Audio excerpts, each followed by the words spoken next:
साथियों, आज के समय में विटामिन डी की कमी बहुत आम हो गई है। भारत ही नहीं, पूरा विश्व विटामिन डी की कमी से जूझ रहा है। आज के समय में 70 से 80% लोग विटामिन डी की कमी से जूझ रहे हैं। तो आज हम बात करेंगे एक दिन में कितना विटामिन डी की आवश्यकता होती है एक व्यक्ति को। छोटे बच्चों से लेकर बुजुर्गों तक इसकी विटामिन डी की अलग अलग आवश्यकता होती है, उसके बारे में बात करेंगे। और विटामिन डी के उन दो फॉर्म के बारे में बात करेंगे जो एक प्लांट से मिलता है एर्गोकैल्सिफेरॉल और एक एनिमल से मिलता है कोलिकैल्सिफेरॉल, और इनका अवशोषण हमारे शरीर में कैसे होता है इसके बारे में बात करेंगे। और ये भी बात करेंगे कि विटामिन डी की अधिकता विषाक्त कब हो जाती है, टॉक्सिक कब हो जाता है, उसके बारे में भी बात करेंगे। चैनल में नए हैं तो चैनल को सब्सक्राइब करें और अपने साथियों तक शेयर करें जिससे कि इंपॉर्टेंट नोट्स सारे लोगों को पता चले। साथियों, आगे बढ़े थोड़ा सा पहले जाने विटामिन डी की कमी से नुकसान क्या होता है, विटामिन डी काम क्या करता है। विटामिन डी हमारे शरीर में कैल्शियम के साथ में एक बॉन्ड बनाता है और इस बॉन्ड को ही, कैल्शियम के इस बॉन्ड को ही हमारा शरीर यूटिलाइज कर सकता है। यानी कि बिना विटामिन डी के कैल्शियम हमारे शरीर में एब्जॉर्ब नहीं हो सकता है और कैल्शियम की कमी हो सकती है। तो विटामिन डी की कमी से नुकसान क्या होता है। विटामिन डी की कमी से छोटे बच्चों में रिकेट्स होता है और बड़े लोगों में, एडल्ट में पूरा स्केलेटन सिस्टम की हड्डियां नरम हो जाती हैं, कमजोर हो जाती हैं।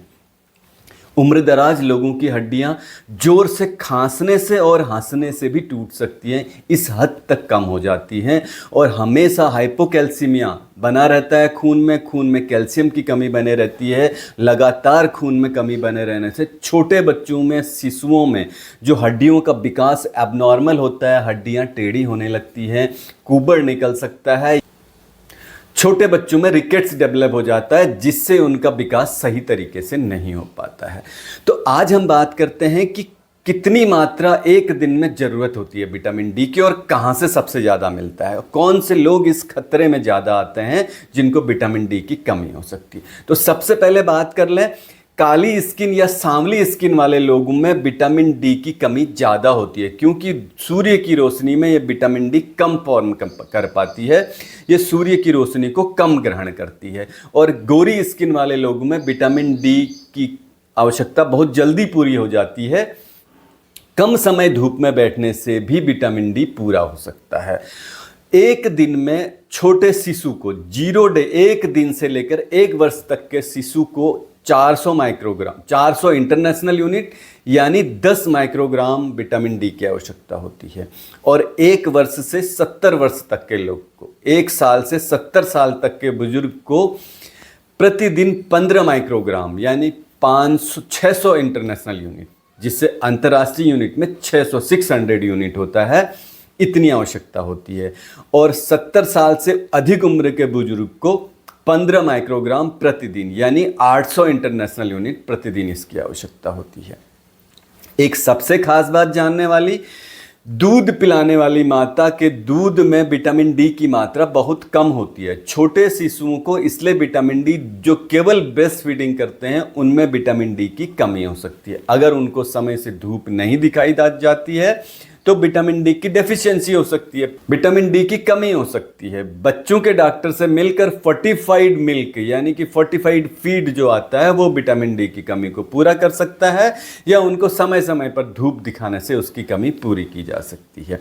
1 वर्ष से 70 वर्ष तक के लोगों को जो 15 माइक्रोग्राम विटामिन डी की आवश्यकता होती है वो धूप से पूरी हो सकती है, प्लस एनिमल प्रोडक्ट, मिल्क और मिल्क प्रोडक्ट में विटामिन डी सफिशिएंट मात्रा में होता है।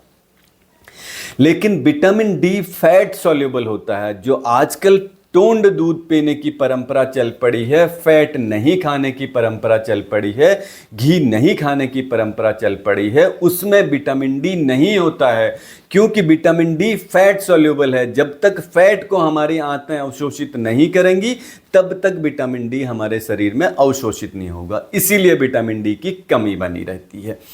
तो बात करते हैं विटामिन D3 और D2। जो सप्लीमेंट लेते हैं D3 और D2, D3 को कहते हैं कोलिकैल्सिफेरॉल और D2 को कहते हैं एर्गोकैल्सिफेरॉल। ये विटामिन डी की 2 फॉर्म है।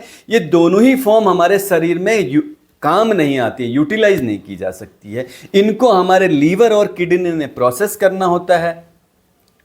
किडनी और लीवर से निकलने वाले एंजाइम इनको ऑक्सीडेज करते हैं और कैल्सिट्रायोल में कन्वर्ट करते हैं। जो विटामिन डी होता है, कैल्सिट्रायोल, इस फॉर्म को ही हमारा शरीर अवशोषित कर पाता है। अगर हम विटामिन डी सप्लीमेंट भी ले रहे हैं, धूप भी ले रहे हैं और विटामिन डी युक्त खाद्य पदार्थों का सेवन भी कर रहे हैं, तो भी विटामिन डी की कमी बनी रहती है। उसका कारण है या तो फैट को हमारी आंतें अवशोषित नहीं कर पा रही हैं, और या किडनी और लीवर इससे ऑक्सीडाइज नहीं कर पा रहे हैं। तो अब बात करेंगे विटामिन डी सप्लीमेंट लेना चाहिए या नहीं लेना चाहिए। बहुत सारे लोगों में भ्रांति होती है कि विटामिन डी सप्लीमेंट यानी कोई दवाएं खाने से दवाओं की आदत पड़ जाती है, लेकिन विटामिन डी की कमी है, पूरी नहीं हो पा रही है, तो डॉक्टर की सलाह से सप्लीमेंट लिया जा सकता है। डॉक्टर दो तरह के सप्लीमेंट देता है, एक विटामिन D3 कोलिकैल्सिफेरॉल और एक विटामिन D2 एर्गोकैल्सिफेरॉल। अपनी मर्जी से सप्लीमेंट लेने से नुकसान हो सकता है। ज़्यादा मात्रा का विटामिन डी या ज़्यादा मात्रा में लिया गया विटामिन D3 टॉक्सिक हो सकता है, विषाक्त हो सकता है, जहरीला हो सकता है। इसके भयंकर दुष्परिणाम हो सकते हैं, इसलिए बिना डॉक्टर की सलाह के विटामिन डी सप्लीमेंट नहीं लेना चाहिए। हमको कैसे पता चलेगा कि हमारे शरीर में विटामिन डी की कमी हो गई है? एक ब्लड टेस्ट, छोटा सा blood test, vitamin D total या विटामिन D3, जो हमारे शरीर में विटामिन डी की कमी को बता सकता है। ये ब्लड सैंपल से किया जाता है, एक दिन में इसकी रिपोर्ट आ जाती है। अगर विटामिन डी की नॉर्मल मात्रा हमारे खून में देखें तो 20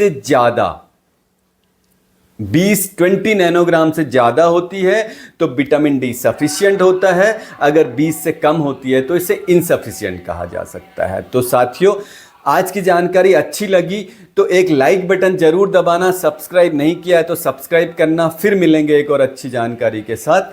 जय हिंद।